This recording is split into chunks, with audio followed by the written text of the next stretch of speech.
I first became interested in farming when I was a little girl. I saw my grandfather, he was out in a field of black-eyed peas. And so I'm looking at him, 7 years old with a little dress on. And I was like, can I come and help? And he looked at me, he was like, no, baby, you're not gonna be able to come out here and help, because he's looking dressed, I'm little, those black-eyed peas were hot. And so that kind of like piqued my interest in farming and growing. I started off with a porch full of plants, and they were beautiful house plants, and I just started like herbs, and it was supposed to be a cold front coming, and I was like, oh, I just throw a sheet over it.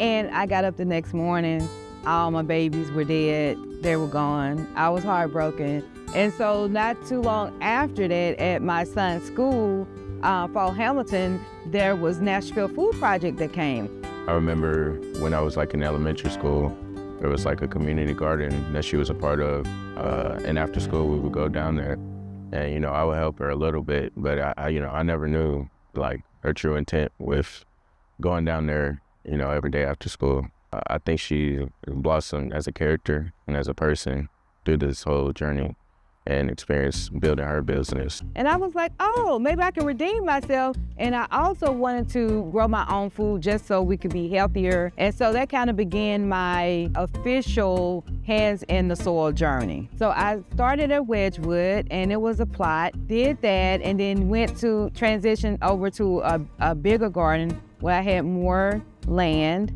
And then we came out here, which is Mill Ridge, and I expanded even more. And then I transitioned over to a farm in TSU. Last year was like the most that I grew and the most land that I had. Most people think that, okay, you want like 5 acres. No, I want 100 acres.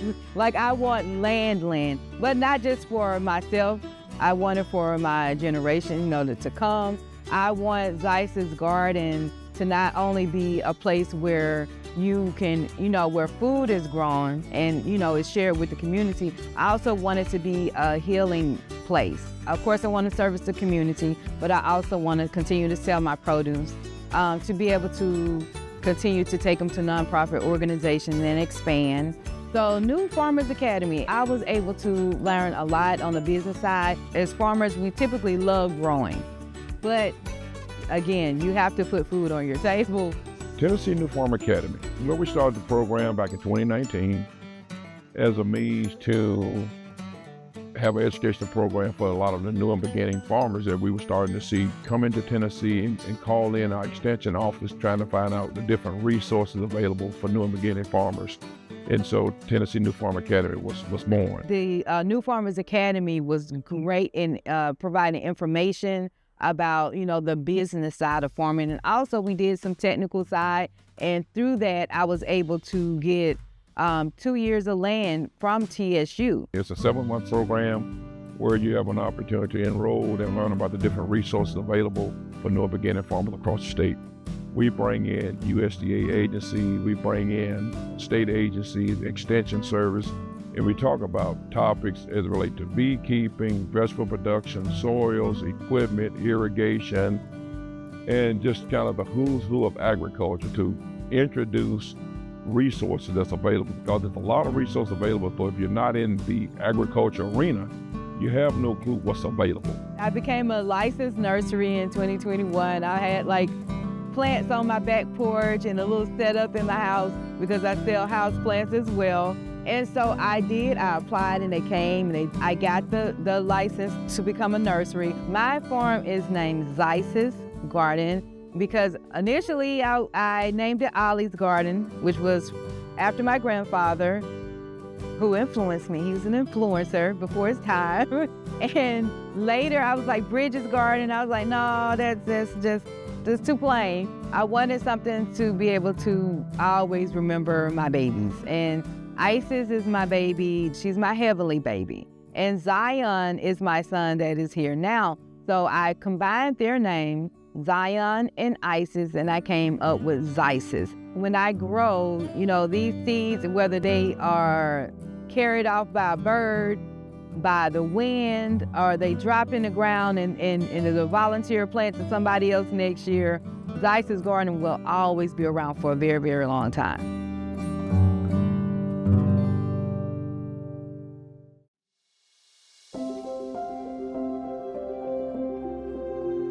Bridget, you've spent some time here at the Capitol, and you know it's very important to advocate for our industry. How did you get involved in doing that? Well, I was asked to come and speak to the representatives here on Ag Day that they had at the Capitol, which I really didn't know anything about that, but I thought that was pretty cool that they had an agricultural day. And so I kind of got off put by all the baby goats and stuff, but anyway, but I came and I spoke with, I believe it's Representative Ron Travis, about the importance of the LFPA program, which is the program that I was a part of, where I could deliver fresh produce to people in the community. And I think they left like $7 million on the table, and that's a lot. That's, like I said, that's a lot of seeds, that's a lot of soil, that's a lot of people, you know, that could have been fed, and they just kind of left it on the table. And so I came to kind of speak to them about the importance of that program, that it was for me. There was a bill that they were trying to get passed, Representative Justin Jones, where farmers could actually take the initiative and have their equipment serviced by, you know, great service people, you know, anybody that could service their tractor or anything else, where, like, say, if you had a tractor, it was only where you can get it fixed through whoever the manufacturer said, which when I was in the corporate world, I worked in department where there was warranties, and the third party person gets kickbacks, and also sorry, the third cicadas, the third party person, and also the manufacturer get a kickback from who they are recommending. But as a farmer, you cannot wait for a manufacturer to say, hey, you know, it's going to be 2 weeks out. No, I have these produce that needs to be harvested. I need to till. I'm going to go choose the person that I know can fix that and pay the person that I know that can deliver that quickly. So that was how I ended up at the Capitol. And like I said, I'm not a political person, but at some point we have to speak up for ourselves. You know, we can't stay in the shadow. We can't stay quiet forever. We have to speak up for ourselves. We'll go into that a little bit more, and the value of being able to educate people on this level here at the Capitol of everything you guys are doing as farmers. I mean, you are boots on the ground, hands in the soil, but they're unaware sometimes of really what goes into farming. Can you talk about that a little bit more? Well, yeah, speaking with them, that it kind of made it more personable, because I even spoke to them about, you know, the growth of Nashville and how soon there is not going to even be land for sale. Like, it hurts me every time I see that they're selling lands and they're breaking it up. And these are farms that they are selling. Yeah, for housing development. Yes, for housing development. And so I kind of spoke to him about that as well. So it, like, you know, kind of like I could see his eyes light up. Well, yeah, I have this amount of acres, and yeah, they're building up everywhere around me. So I was able to approach him from somewhere where he understood, and then I helped him to understand from where I came from. And I was, you know, as I stated to him, I was just like, you know, I pass by these people every day. Regardless of where they are millionaires or homeless, they are people in our community. Yep, and they need to eat. They all need to eat. From here to here, everybody needs to eat at the end of the day. Everybody has to eat.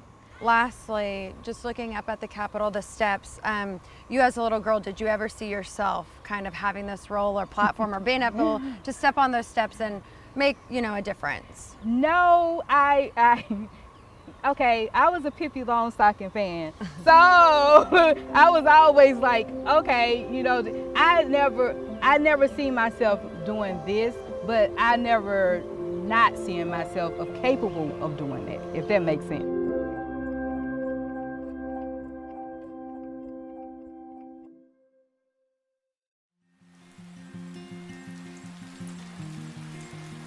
There's a lot of different ways you can water, but those resources aren't always available. You guys kind of have a good little system going on here. Tell me about this. Yeah, so these are rain barrels. So they basically, of course, they catch the rain.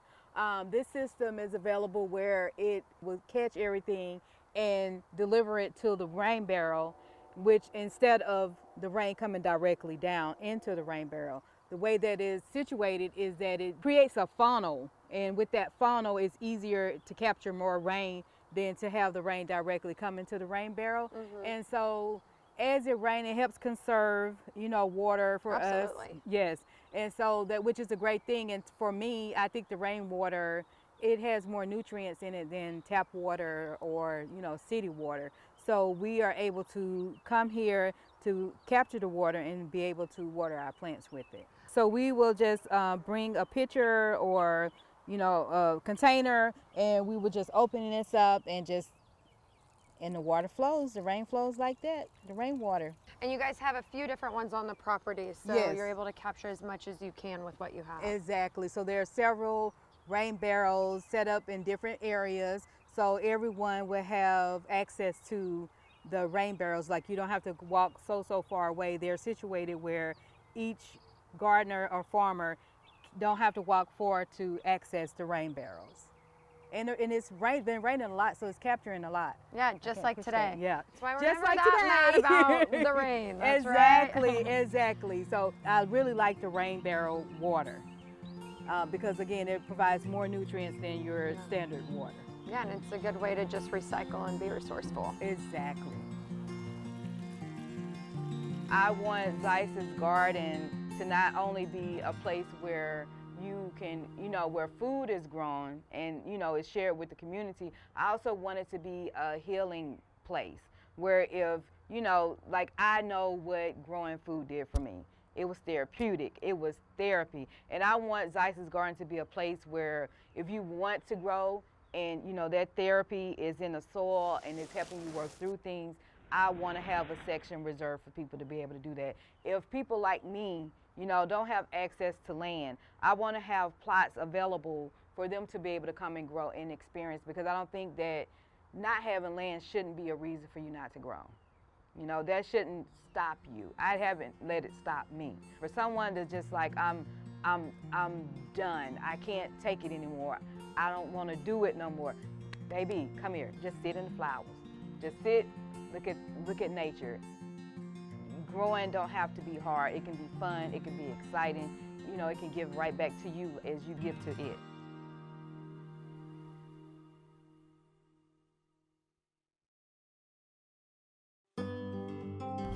Bridget, we are out here where you are able to grow your produce. Tell us where we're at and what we're going to do today.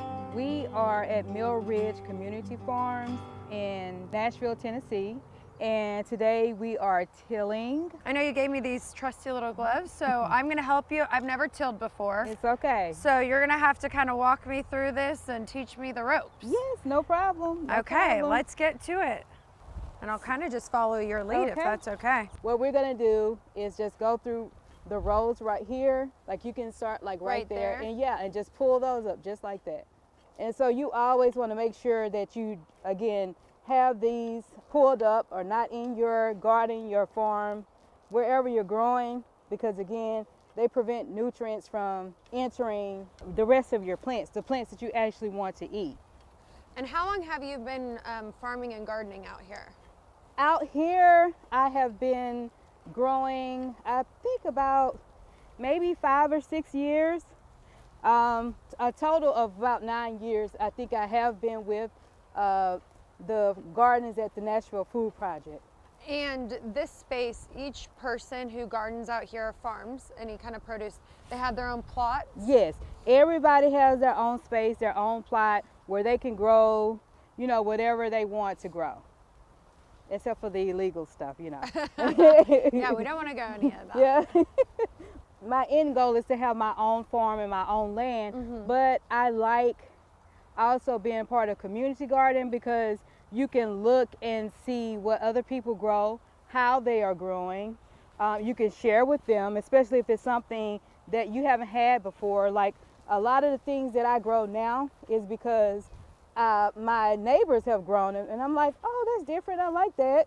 You know, a lot of them are from Burma and other different places, and they use the whole plant. They will use the leaves, they will use the stem, they will use the flowers, and they will also use the part that we Americans eat, which is the squash plant itself. Yeah. So I was like, you can eat the stems? And they were just like, yeah, just take the layer off and you can saute them. And I was like, we waste a whole lot of food. Americans, We waste a lot. we waste a lot of food. And so that's why I like the community part, because you learn from each other as well. Which is always great to do, right? We're all Right. in this industry together. Exactly. And rain or shine, like it's raining right now, we're out It's here. raining right now. Yeah, there's right? still work to be done, so you have to do it. Right. These babies have to grow. No days off.